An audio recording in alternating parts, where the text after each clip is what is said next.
A popular live-action adventure series is back, and one of our Heartland towns is featured as one of its destinations.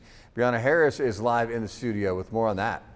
Well, Jeff, today the city of Perryville welcomed the Fireball Run, a 2,000-mile clue-solving rally to town, and the community was quite excited to celebrate their arrival. Now, there were 11 locations in Perryville. 24 teams had to visit.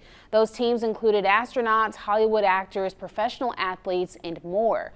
Now, one of the challenges happened right here at the downtown plaza, where the teams had to build a headboard for the organization's Sleep in Heavenly Peace.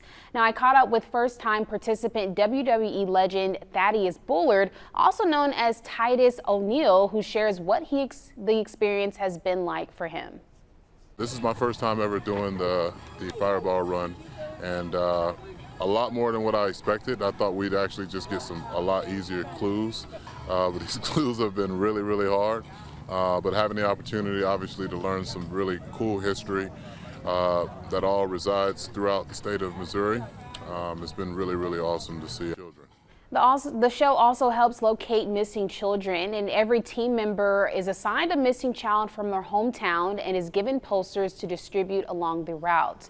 Now, a send-off celebration will take place downtown from 8 a.m. to 9 a.m. in Perryville to give the teams a big farewell as they head out to Paducah, Kentucky for the next stage of the race. Live in the studio, Brianna Harris, Heartland News.